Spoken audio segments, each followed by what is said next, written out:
Well, I think it's all nonsense, said Mr. Jack Barnes. I mean, of course people have died in the house. People have died in every house. Well, as to the noises, well, rats in the wainscoting, wind in the chimney. They sound very convincing to someone with taut nerves in the middle of the night. Do me another cup of tea, Meagle. Mr. Meagle, who had been playing mother to the tea-table, to the party of friends who had gathered in the Three Feathers Inn. He looked Mr. Barnes in the eye and said, No, old chap. Lester and White are first. You've already had 2 cups. And so Mr. Barnes had to wait frustratingly for White and Lester to finish their tea, and when the pot had been emptied upon them, Mr. Meagle had to call for an entire fresh pot of hot water. Is there nothing we could say to convince you, Barnesy? No, I really don't think there is. I've always had a sort of a half and half belief in the supernatural, said rotund Mr. White. Yes, all rational people do, said Meagle. Well, you see, I had an aunt who saw a ghost once. Yeah, I had an uncle who saw one too, said the rather colonial Mr. Lester. Yes, you see, this is exactly the problem, said Barnes, ever the rationalist amongst the group. It's always someone else who sees the spectre arise. It's never you, is it? Well, what could we possibly do to convince you? Said Meagle. I suppose there is the house. The house? Yes, the Toll House. Something of a local legend around these parts, just down the road, in fact. Legend has it that it claims a life from every family who has ever stayed there for no matter how long. It is a very large property with a tiny rent. People are terrified to move into it. It is claimed over the last few years, well, caretaker after caretaker who has had the unhappy job of managing it. How long's it been empty for? Inquired Mr. Barnes. Oh, I believe about 15 years or so. Ah, exactly. Long enough for these sorts of stories to build up around a property. Well, if you're so convinced, why don't you go and stay the night there, Barnes? Prove us all wrong. Ah, well, no, I don't think I should like to do that. Why not? Rats in the wainscoting? Oh, yeah, wind in the chimney, is that why not? No, look, I don't believe in ghosts, but a man's nerves can be beyond his control, and a man might do himself a mischief. So, no, I think not. Oh, well, if that's the matter, Barnesy, then why don't we all go? I mean, we haven't had much sport of it yet on this trip. I mean, except, of course, for you tripping over and finding out which sort of ditch water smells the longest. Why can't we make an adventure of it? Stay there the night, the 4 of us. Set out after supper. Oh, said Mr. White, comfortably warming himself beside the fire. I'm not sure. Why don't we check with the landlord, chappie, and see whether or not it is actually haunted? Don't want to go wasting the evening and our warm feather beds simply for spectres that aren't there. Capital idea, said Mr. Meagle, and he rang the bell for the landlord. The landlord was a strange old chap, and he furnished them with certainly enough affirmation to whet their appetites. In fact, the man insisted that the 4 gentlemen settle their bill before setting off. Well, it's all right for you young gentlemen, isn't it? I've got bills to pay. Look, the last chap who spent the night there, he was a tramp. Went in there for want of a farthing, and they found him in the morning, hanging from the banisters he was. Right, yes, hanging. So that's a suicide. It's an unsound mind, said Mr. Barnes, leaping upon the point. Right enough. That's what the coroner came in with. Thing is, I known him for years, on and off. Didn't have an unsound mind when he went in there, did he?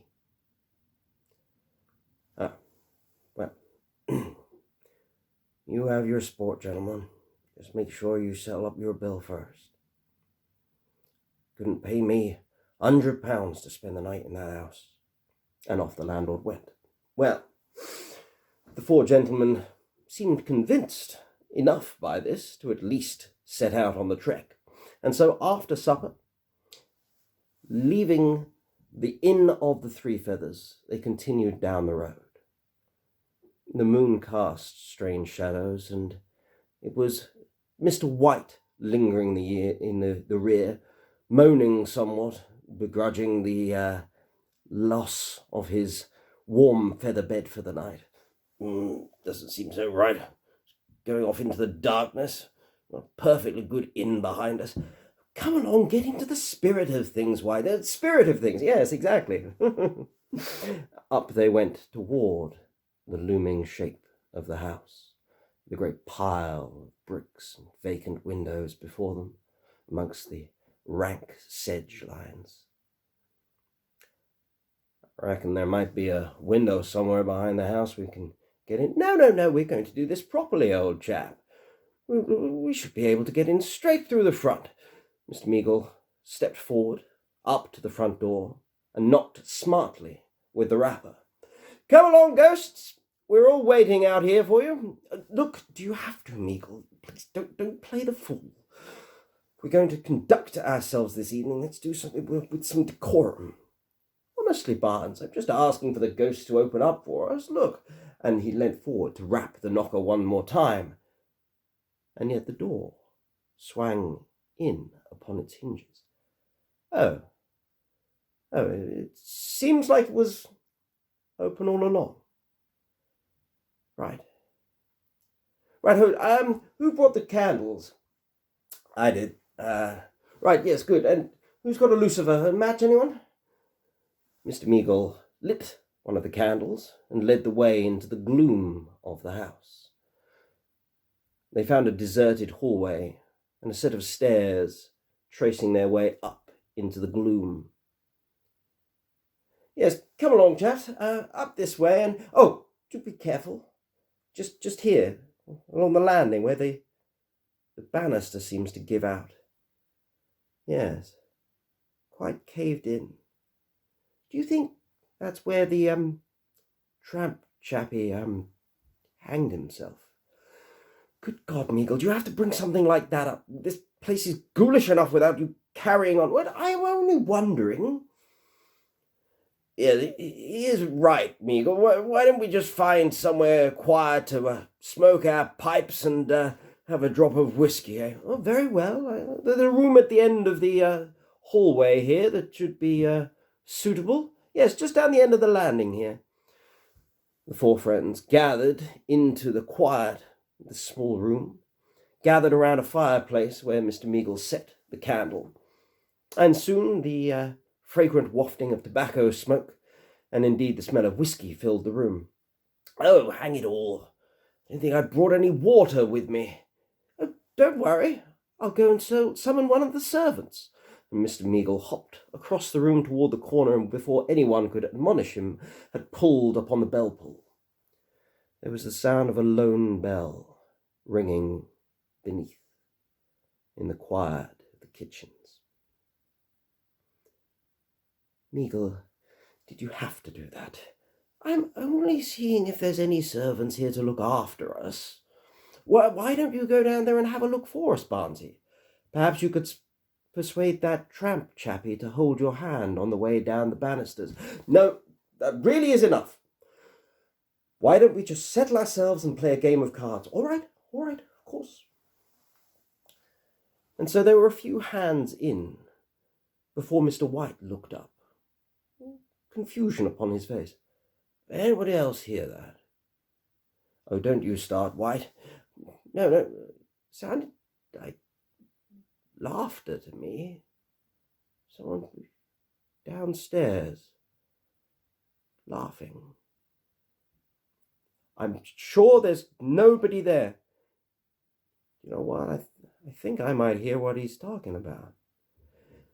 Mr. Barnes walked across to the door to listen, to see if he could discern any sound beyond. No, There's absolutely nothing there. Come along, White, it's your play. White? White? But Mr. White was slumped by the mantelpiece, quietly snoring. White? Come on, old chap, White, wake up, White! There's something wrong about that sleep. Well, give him a good shake there, Lester. White? White? But Mr. White was by no means awake.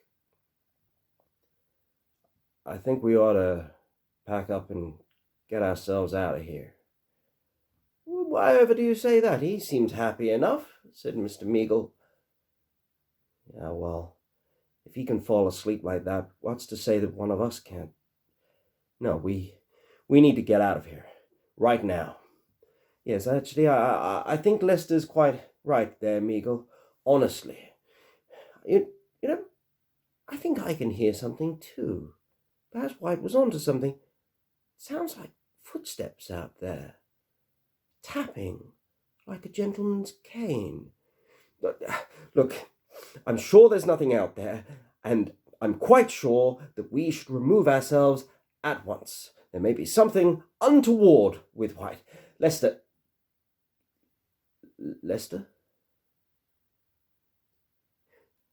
Lester, come on, old chap. We're going to need your help. White's bigger than the three of us put together. Lester? But Mr. Lester had curled up by Mr. White's feet and was also snoring soundly. Look, Meagle, this doesn't look so good, old chap. Somehow between the two of us, yes, I think they look comfortable enough. I mean, maybe you've got a point. Maybe we should retire back to the Three Feathers. Leave them to sleep it off. We can't leave them here. Well, if you fall asleep, I'll bally well leave you. Mr. Barnes paused a moment, for he had heard something. Something downstairs. Something that moved stealthily. What is that, Meagle? Can you hear that too? Meagle? Meagle? Meagle, old chap? Meagle! God! Mr. Barnes, now the one man left awake, stood looking about the shadowy chamber. For a moment he mechanically picked up the cards from their game for something to do, and all the time listening. Look, chaps, I'm not going to be able to carry you all. So look, what I'll do is I will go for help. I'll go back to the Three Feathers, and I'll see if the landlord or his sons might be able to come back here as a rescue party, and I will... Who is that? Who is that laughing? Where are you? Look, whoever you are, show yourself. Like, I am an Englishman, by God, and I will not be haunted from a distance. Whoever you are, show yourself at once.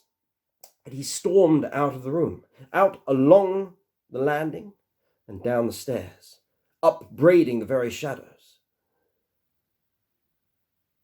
Something poked itself forward, tortoise-like in the dark, a stealthy shape, twisting about, and a thin, high sound came from it. Oh, God! Oh, God! I think we've actually driven him mad. Gentlemen, please, we have to do something. Look, Lester, White, please, rouse yourselves. Look, Barnesy could do himself some kind of an injury down there. We need to... Come on, chaps, we need to get after him. I like a joke as much as the next man, but... Chaps, you're bloody well not going to frighten me. All right, we'll see about this. And so, picking up the candle, Mr. Meagle stepped forwards and lifted Mr. White's finger. All right, we'll see how asleep you are. Holding the flame beneath the fingertip, Mr. Meagle watched as it burnt and as it blistered. Right. So, well, Barnesy's awake somewhere downstairs. I can hear his footsteps. Right. Yes, I'll get Barnesy and we'll sort both of you chaps out. Yes. Right. And Mr. Meagle stepped out of the room, somewhat slower than Mr. Barnes had, furtively making his way along the landing, peering, holding the candle high, looking down into the gloom over the side of the banisters, noting the part where the banisters had broken away, the end of a rope still dangling there. Mr. Meagle continued down in the darkness, down to the house below. But Barnes, sorry for playing about, but the other two chaps are still upstairs, and I can't wake them for love nor money. Barnesy? Mr. Meagle saw a shadow, the shape of a figure, move from one corridor to another. Oh, Barnesy, there you are. He followed it down the length of that corridor, all the way down into the far servants' quarters, all the way down, in fact, toward the deserted kitchens. And there was a figure, stood in the corner, with his back to Mr. Meagle. By the light of a single window, it was just about clear and discernible, that figure. Barnes, look, come along, old chap. We are very sorry, but... Barnes? Mr. Meagle noted the figure was altogether taller than Mr. Jack Barnes. And indeed, now that he looked, somewhat thinner too. But Barnesy, that... Dear God, man, is it you? The figure began to turn. Right, well, I'm sorry to have disturbed you. And that was the last utterance Mr. Meagle made to the shrouded figure, instead, turning tail and running. He ran through the entirety of the household, ran as swiftly as his little legs would carry him, and straight away he made it to the stairs. His friends were there upon the first floor, in that tiny little room somewhere, by the light of their other flickering candle. And so Mr. Meagle hammered his footsteps as swiftly as he could, pausing only once to note that indeed there were footfalls following him. And so with renewed vigour he made his way as swiftly as he could up onto the landing, darting headlong down the darkness of the hallway. In the morning, Mr. White awoke, laying upon the floor. Good God, my head, my finger! Ow! Feels like I've stuffed it into a fire grate.